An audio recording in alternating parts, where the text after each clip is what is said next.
ඉතින් ඔයාලා දැකලා ඇති අපි ගේම් එකක් ඔකේ සෙල්ලම් කරන වෙලාවට අපේ ෆෝන් එක සමහරක් වෙලාවට ලැග් වෙනවා. ගේම් එක ස්ට්‍රක් වෙනවා. ඉතින් මේ වගේ දේවල් වෙන්න බලනවා අපේ ෆෝන් එක ඇතුලේ. ගොඩක් වෙලාවට මේ වගේ දේවල් වෙන්නේ අපේ ෆෝන් එකට ගේමින් පර්ෆෝමන්ස් අඩු වුණාම. ඉතින් අද වීඩියෝෙන් අපි කතා කරමු අපේ ෆෝන් එකේ තියෙන ගේමින් පර්ෆෝමන්ස් අපි කොහොමද වැඩි කරන්නේ කියලා. ඉතින් මම කලින් වීඩියෝ එකේ කරා ඩෙවලොපර් ඔප්ෂන් අපේ ෆෝන් එකේ enable කරගන්න කොහොමද කියලා වීඩියෝ එකක්. ඔයාලා තාම මේක බැලුවේ නැත්නම් මේ උඩ තියෙන කාඩ් එකෙන් ගිහලා බලන්න. එහෙම නැත්නම් මම දැන් කියලා දෙන්නම් කොහොමද අපේ ෆෝන් එකේ තියෙන ඩෙවලොපර් ඔප්ෂන් enable කරගන්න කියලා. සාමාන්‍ය විදිහට මම යනවා ඔයාගේ ෆෝන් එකේ about වලට ගියාට පස්සේ ඔයාගේ ෆෝන් එකේ සමහරක් වෙලාවට build number කියලා ඇති. නැත්නම් මොකක් හරි version එක නමක් ඇති. මේ විදිහටත් ඔයාට developer option හොයාගන්න බැරි නම් ඔයාට කරන්න තියෙන්නේ ඔයාගේ ෆෝන් එකේ name එකත් එක්ක YouTube එකේ පොඩ්ඩක් search කරන්න developer option කියලා. ඒතර අනිවාර්යෙන් ඔයාට බලා ගන්න පුළුවන් developer option enable කරන විදිය. එහෙම නැත්නම් ඔයාගේ ෆෝන් එක Android 10 වලට වඩා වැඩි නම් ඔයාට අනිවාර්යෙන් මෙතන search bar එකක් බලා ගන්න පුළුවන්. ඔයාට search bar එක හරහාත් ඔයාට developer option enable කරගන්න පුළුවන්. කොහොම හරි මේ developer option enable කරගත්තට පස්සේ ඔයාලට developer option කොහේ හරි බලා ගන්න පුළුවන් ෆෝන් එකේ. ඉතින් මේක මගේ නම් තියෙන additional setting වල. ඉතින් මෙතනදී additional setting වල මට developer option බලා ගන්න පුළුවන්. මේ විදිහට මම developer option එක ඇතුළට ගියාට පස්සේ අපිට මෙන්න මේ විදිහට settings ගොඩක් බලා ගන්න පුළුවන්. මෙතනදී මම මේ පෙන්වන settings විතරක් on කරගන්න. හදිසියෙවත් ඔයාලගේ ෆෝන් එකේ මේ මම පෙන්වන settings එකක් හරි නැත්තා ඔයාලට පුළුවන් ඒ setting එක නැතුව මම පෙන්වන අනිත් setting on කරගන්න. හරි පොඩ්ඩක් ඔයා මේ developer option එක පල්ලයට scroll කරාට පස්සේ ඔයාලට බලා ගන්න පුළුවන් මෙන්න මේ විදිහට Wi-Fi scan throttling කියලා එකක්. ඉතින් ඔයාගේ ෆෝන් එකේ මේක on වෙලා තියෙනවා නම් ආය on කරගන්න යන්න අවශ්‍ය නැහැ. on වෙලා නැත්තම් මේක on කරගන්න. ඉතින් මේක ඔයාගේ ෆෝන් එකේ නැත්තම් ඒත් කමක් නැහැ. අපි යන් ඊළඟ step එකට. මේ විදිහට ඔයා ටිකක් පල්ලයට scroll කරන් යනකොට ඔයාට බලා ගන්න පුළුවන් මේ විදිහට background process limit කියලා එකක්. ඉතින් මෙතනදී ඔයා මේ at most 1 process කියන එකට ටික් එක දාගන්න ඕනි.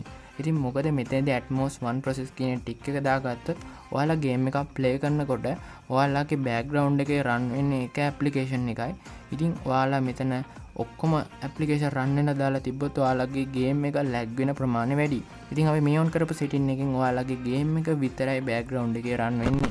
ඉතින් ඊළඟට ඔයා තව ටිකක් මේක පල්ලයට swipe කරන් යනකොට ඔයාට බලා ගන්න පුළුවන් force 4x enable කියලා. ඉතින් ඔයා මේ force 4x enable කරගන්න ඕනේ. ඉතින් මේක හරහාත් ඔයාගේ ගේමින් performance ටිකක් වැඩි කරගන්න පුළුවන්. මේක on කරන එකෙන් ඔයාලගේ ෆෝන් එකේ තියෙන උපරිම performance ගේම් එකට ලබා දෙන්න පුළුවන්. ඒ හින්දා පොඩ්ඩක් ගේම් එක හොඳට graphic quality එකෙන් සෙල්ලම් කරගන්න පුළුවන් ඔයාලට. මේක තව ටිකක් පල්ලෙහාට scroll කරගෙන යනකොට ඔයාලට බලා ගන්න පුළුවන් මේ විදිහට dark mode enable කියලා. ඉතින් ඔයා ගේම් එක සෙල්ලම් කරන වෙලාවට මේ dark mode එක enable කරලා තියාගත්තොත් ඔයාලට පුළුවන් ටිකක් බැටරිය ඉතුරු කරගන්න. මොකද ඩාර්ක් මෝඩ් එක ඔන් කරලා තියෙද්දි ඔයාලගේ බෑග්ග්‍රවුන්ඩ් එක පොඩ්ඩක් ඩාර්ක් වෙනවා. ඔයාලගේ ෆෝන් එකේ version එක Android 10 වලට වඩා වැඩි version එකක් නම් ඔයාලට මේ බැටරි වලට ගියාට පස්සේ බලා ගන්න පුළුවන් මේ විදිහට performance කියලා එක. ඔයාලගේ බැටරි performance උපරිම දුන්නට පස්සේ ඔයාලට පුළුවන් ගේම් එක හොඳට සෙල්ලම් කරන්න. ඉතින් බැටරි එක බහිනවා පොඩ්ඩක් වැඩි වුණාට ඔයාලට ගේමින් performance එක උපරිම දෙන්න පුළුවන් මේ බැටරි performance වැඩි කරාම. ඊළඟට ඔයාලට පුළුවන් ඔයාලගේ ෆෝන් එකට මෙන්න ගේමින් බූස්ටර් එක පාවිච්චි කරන්න. ඉතින් ගේමින් බූස්ටර් එක ඔයාලට හොයාගන්න බැරි නම් ඔයාලට පුළුවන් ඔයාලගේ settings වල ඔයා ගේමින් ටර්බෝ කියලා search කරන්න. ඉතින් ඔයාලගේ වෙන විදිහකට තියෙන්න පුළුවන්. මගේ නම් ගේමින් ටර්බෝ කියලා තමයි තියෙන්නේ. ඉතින් මේක ඕපන් කරගත්තට පස්සේ ඔයාලට පුළුවන් ප්ලස් මාක් එකත් එක්ක ඔයාලගේ තියෙන ගේම්ස් මේකට ඇඩ් කරන්න. ගේම්ස් ඇඩ් කරගත්තට පස්සේ ඔයාලට පුළුවන් මේක බූස්ට් කරන්න. ඉතින් මේක බූස්ට් කරන එකෙන් වෙන්නේ ඔයාලගේ තියෙන ගේමින් performance පොඩ්ඩක් වැඩි කරන එක. ඉතින් මේ වැඩි කරනත් එක්කම ඔයාලට හොඳ ගේමින් performance එකක් ඔයාලට මේක හරහා ගන්න පුළුවන්.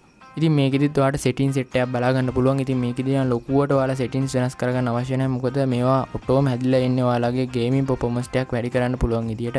ඉතින් කැමති නම් ඔයාලට මේවත් පුළුවන් පොඩ්ඩක් එහා මෙහා කරගෙන හදාගන්න.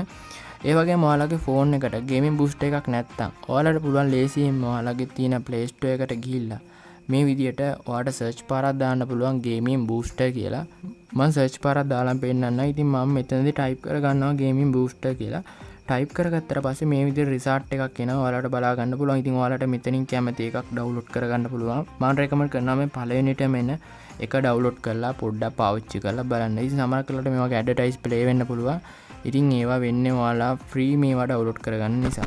මම හිතනවා මම කියපු දේවල් පැහැදිලි ඇති කියලා. මොකක් හරි setting එකක් හොයාගන්න එකේ ගැටලුවක් ඔයාලට එනවා නම් ඔයාලට පුළුවන් ඔයාලගේ phone එකේ name එකත් එක්ක පොඩ්ඩක් පල්ලෙයින් මට comment එකක් දාන්න. ඉතින් මම හොයලා දෙන්නම් ඔයාලගේ phone එකේ මේ settings කොහෙද තියෙන්නේ කියලා. එහෙම නැත්නම් ඔයාලගේ phone එකේ මේ settings නැත්නම් මම එකක් කියන්න. එහෙනම් මම අද වීඩියෝ එක ඉවර කරනවා. ඊළඟ වීඩියෝ එකෙන් set වෙනකන් හැමෝම පරිස්සමෙන් ඉන්න.